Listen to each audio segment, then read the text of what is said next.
Bonjour mes pères, j'espère que vous allez bien. De mon côté, tout va bien. Dans la vidéo d'aujourd'hui, j'aimerais partager avec vous une histoire qui fait quand même la une des réseaux sociaux. C'est un pasteur polygame qui venait de se marier avec une fille que tout le monde trouve qui est encore mineure. Donc, j'aimerais un peu parler de cette histoire parce qu'en tant que mère, j'ai trouvé que mon avis sur cette histoire était vraiment important. Et sans plus tarder, nous allons commencer. Oui, c'est ce que je disais. Pour commencer, nous devons dire que l'âge de cette fille-ci est un mystère. J'ai vu quelque part où on a dit que la fille avait 21 ans. Les parents de la fille ont dit que la fille avait 18 ans.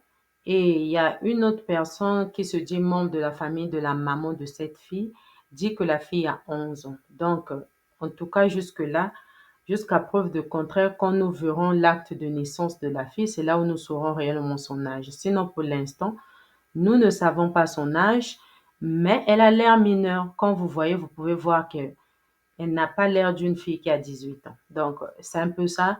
Si on peut partir par ce que nous voyons, elle n'a pas l'air d'une fille qui a même 18 ans. Donc, voilà pourquoi les gens croient que le pasteur s'est marié avec une fille mineure. Donc, c'est un peu ça.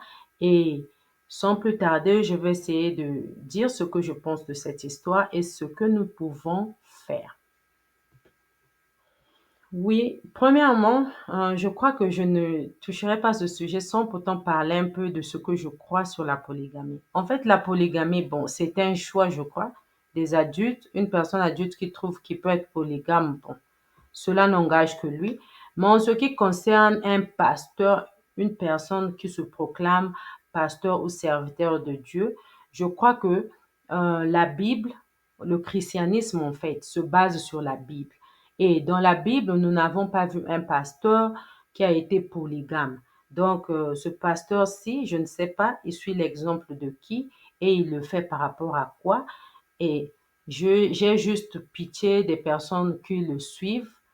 Je ne sais pas qu'est-ce qui les a donnés pour les convaincre jusqu'à ce point. Je crois que la majorité, pour les femmes, je dirais, peut-être qu'elles espèrent aussi un jour devenir la femme du pasteur. Voilà pourquoi elles sont remplies dans cette église-là. Elles veulent toutes devenir la femme de ce pasteur-ci. Et les hommes, tout comme le pasteur, ils sont intéressés à la vie de polygamie. Ils aiment bien la polygamie. Donc, ils trouvent que c'est une bonne option. Parce que dans toutes les églises chrétiennes, on dit que la polygamie, c'est pas bon. Vivez avec une seule femme, soyez fidèles à une seule femme. Alors, les gens sont contents de se retrouver dans un milieu où la polygamie est presque, comment est-ce que je peux dire, l'objet même de leur séance de prière, de leur enseignement à l'église. Donc, tout ce qu'on prêche à l'église là-bas, c'est la polygamie. Quand tu pratiques la polygamie, tu verras Dieu. En fait, donc voilà pourquoi les gens sont très intéressés et ont encore ces envies-là d'avoir plusieurs partenaires sexuels. Alors, ils se disent, quel endroit mieux qu'une église où on prêche la polygamie? Alors, les gens se retrouvent dans ces églises-là. Et malheureusement, ces pères-là, tellement qu'ils ont comme un lavage de cerveau, je crois, ils exposent leurs filles et leurs enfants. Et je crois que c'est ce qui s'est passé avec cette fille. Donc, je crois elle a juste été victime un peu du mauvais choix de ses parents. Donc, c'est un peu ce que je crois par rapport à cela. Maintenant, ici, je vais essayer un peu de souligner les points que j'ai vus quand même importants sur ce sujet. Le premier point, c'est que nous avons vu une vidéo de mariage de quelqu'un, un homme qui se proclame pasteur polygame et tout, qui a fait son 17e mariage. Parce que ça, c'est son 17e mariage. Il est divorcé avec 4 femmes parce que je crois qu'elles étaient jalouses. Dans son église, il croit si une femme fait la jalousie à son mari, c'est un péché. Donc, ces femmes-là ont été répudiées. Si elles se répandent, elles vont revenir, d'après les dires de ce pasteur. Et nous avons vu le papa de la fille venir et défendre que c'est sa fille, il est libre de lui donner en mariage Quand il a vu que sa fille a atteint 18 ans, alors elle est prête pour le mariage. Le papa a vu que c'était le bon moment de donner sa fille au mariage. Et il n'a pas choisi n'importe qui, il a choisi un vieux père, parce que ce pasteur-ci peut même être l'arrière-grand-père de cette fille. Donc, le papa a décidé de donner sa fille en mariage à son arrière-grand-père. Donc, c'était ça le choix du papa. Et il y a un autre sujet à soulever. J'ai vu ce pasteur calmement faire lever le papa de la fille, la maman de la fille et la fille, euh, qu'il appelle lui-même la jeune fille. Donc, la jeune fille qui n'a pas encore, soi-disant, touché, il dit que la jeune fille est encore vierge. Donc, il n'a pas encore touché la fille. Il a juste fait le mariage pour la garder chez lui. Donc, il n'a pas encore touché la jeune fille. Et là, il est en train de poser les questions à la jeune fille. Comment ça s'est passé au tribunal? Euh, Comment est-ce qu'elle a répondu aux questions? Donc, un peu ce genre des histoires. Ce qui m'a plus intrigué, vous pouvez voir, c'est le sourire de ce pasteur quand il explique ces choses-ci. Vous pouvez voir à quel point, en fait, c'est un sourire d'épiscopate. Bien. Si, si vous n'avez pas encore vu un piscopate, à quoi ressemble un piscopate? Il faut voir ce pasteur, c'est euh, quand il rit à propos de tout ce qu'il fait là. Donc vous pouvez voir pour lui, c'est comme un accomplissement. Et c'est terrible et horrible à voir. J'ai même eu mal à l'estomac rien qu'en regardant ces vidéos-là. Et comment la fille est en train de rire. Donc pour eux, c'était une victoire. En fait, ils sont en train de célébrer la victoire. Donc, je voulais un peu souligner ces points et attirer un peu l'attention des gens. Donc, sans plus tarder encore, je vais maintenant essayer de donner mon avis sur tous ces points que je venais de souligner. D'accord? Premièrement, j'aimerais dire, dans quel pays doit-on permettre à un homme d'épouser 17 femmes, de se marier 17 fois? Parmi ces femmes, d'autres sont des cadeaux qu'on lui offre. Quelles sont les lois? En fait, c'est ça, en fait. On ne doit pas juste se soulever, se mettre à parler, oh, le pasteur là et tout ça là.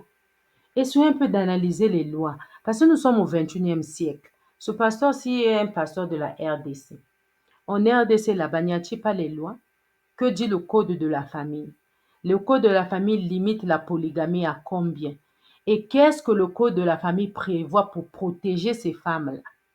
Ces femmes-là sont dans un foyer avec un homme et en les regardant, ce sont des femmes en fait qui sont comme dressées. Ce sont des femmes dressées rien que pour faire plaisir à leur bourreau, ce monsieur qu'ils appellent leur mari. Là.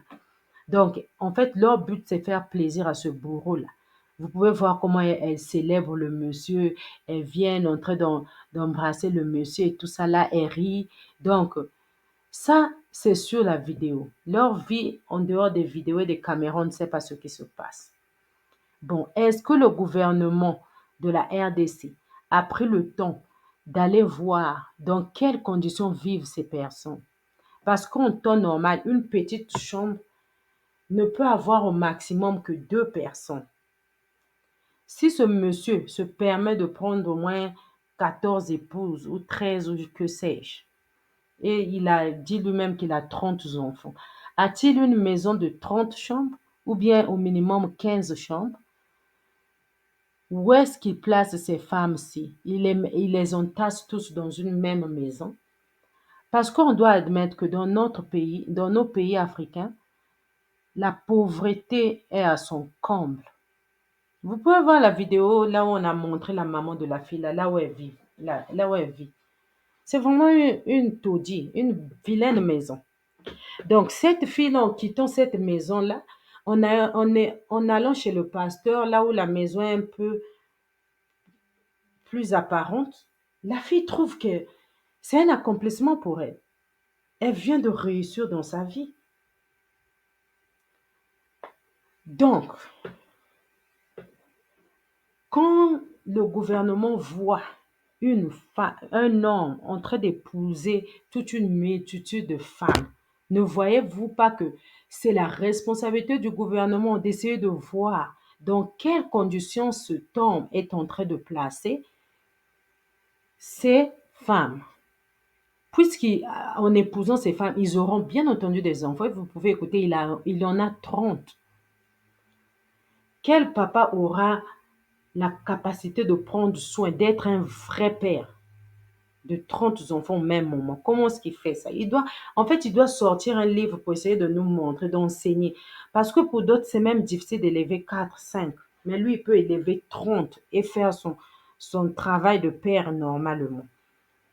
Alors, je suis un peu curieuse. J'aimerais savoir ce qu'il fait. Comment est-ce qu'il fait ça? Hein?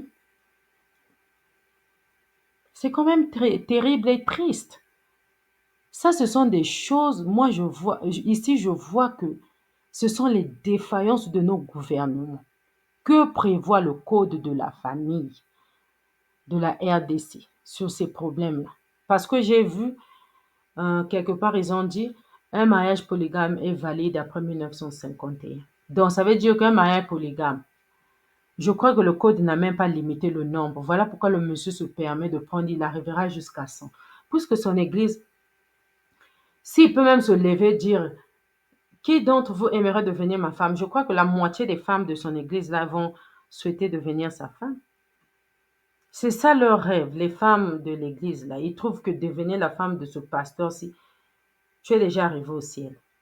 Et c'est très dangereux. Ça, c'est un animal sauvage qu'on a lâché sur les gens comme ça là.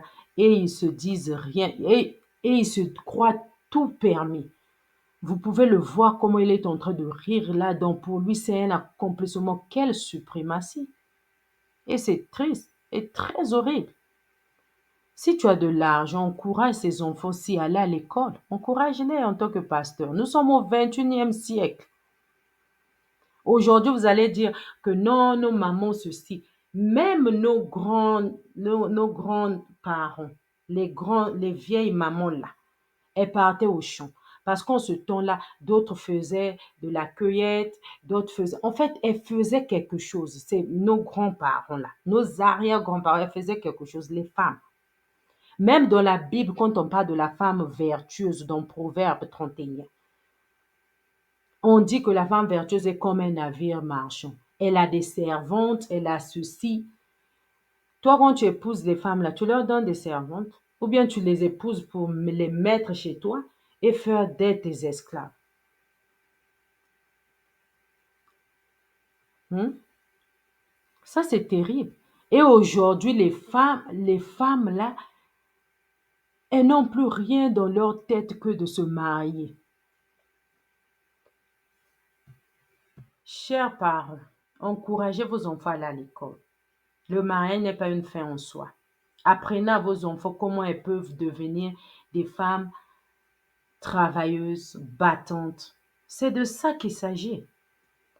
Mais ne prenez pas vos enfants, vous êtes là, vous les dressez comme si, non, quand tu vas grandir, tu vas devenir mère de 4 enfants et tout ça. L'éducation, c'est pas son problème.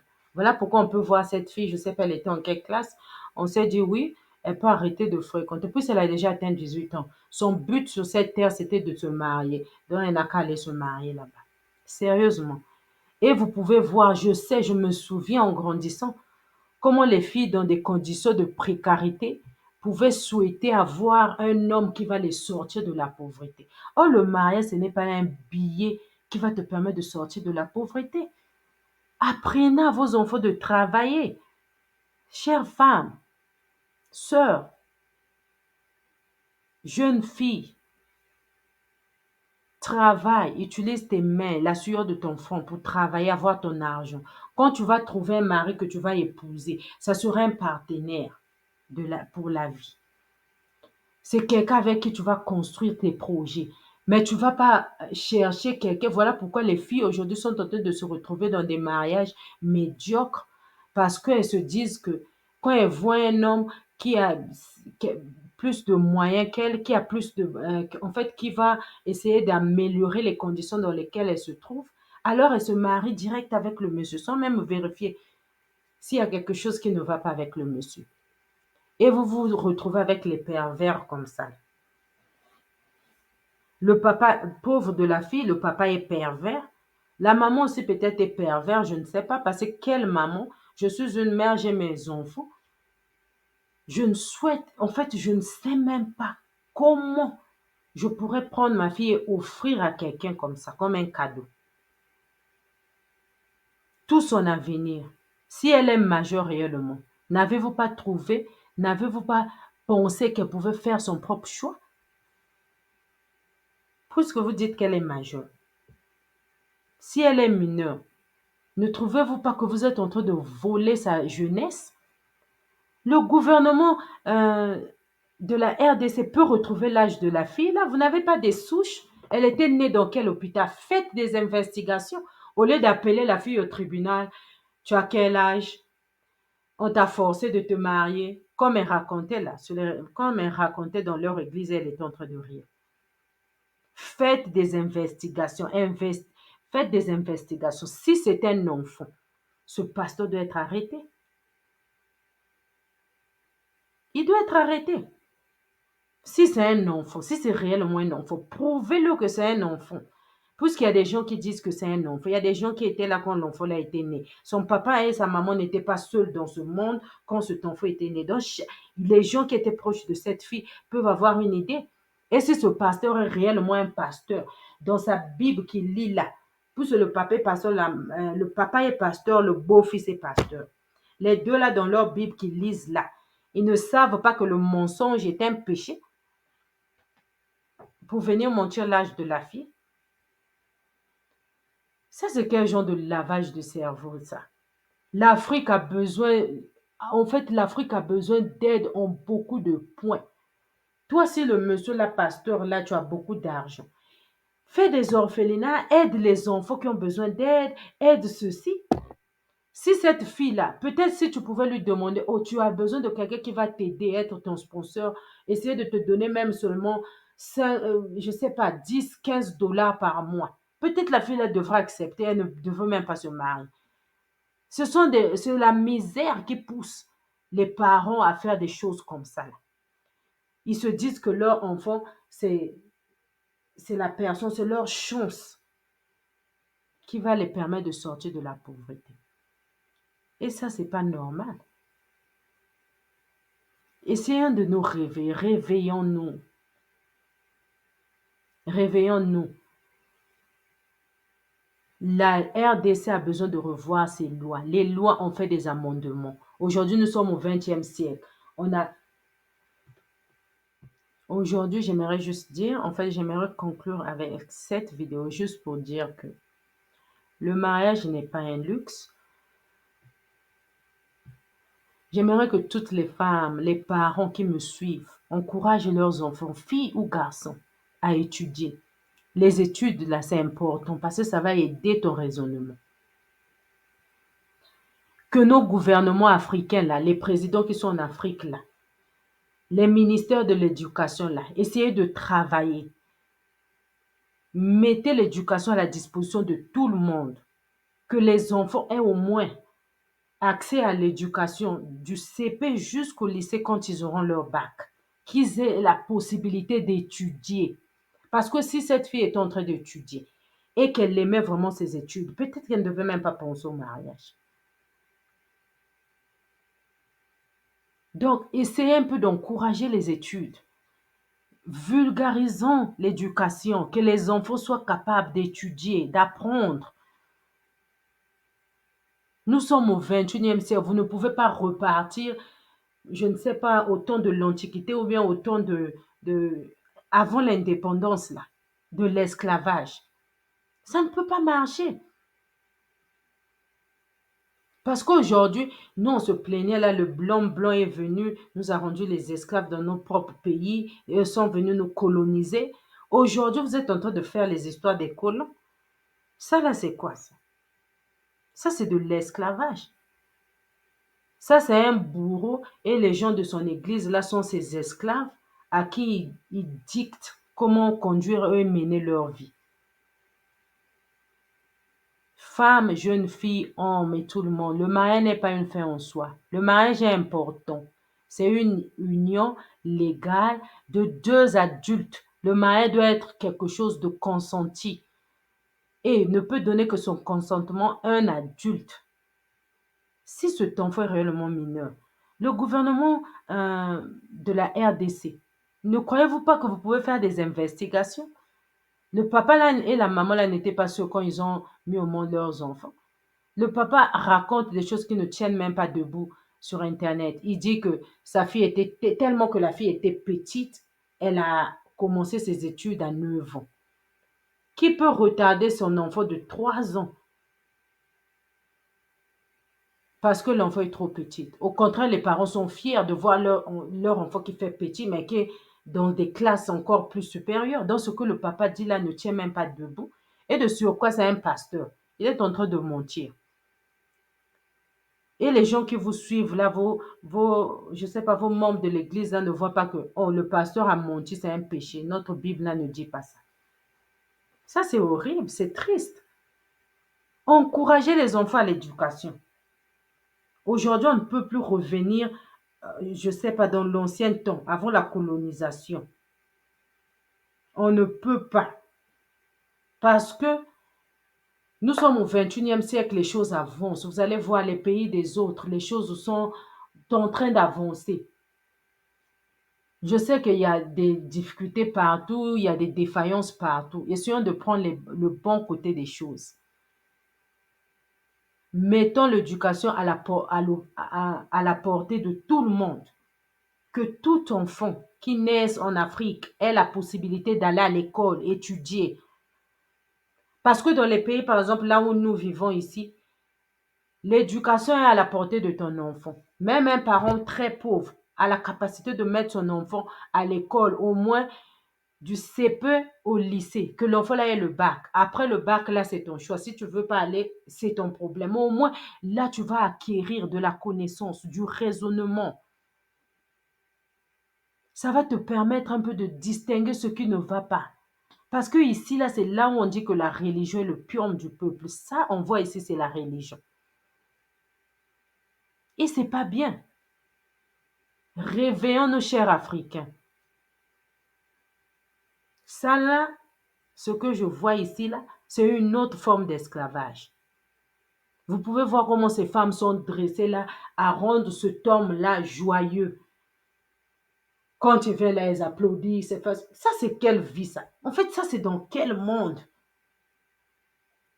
Et le gouvernement, si vos lois sont révolues par rapport aux réalités d'aujourd'hui, faites des amendements, changez des choses, ajoutez. Au lieu, en Afrique, les gens changent seulement la constitution.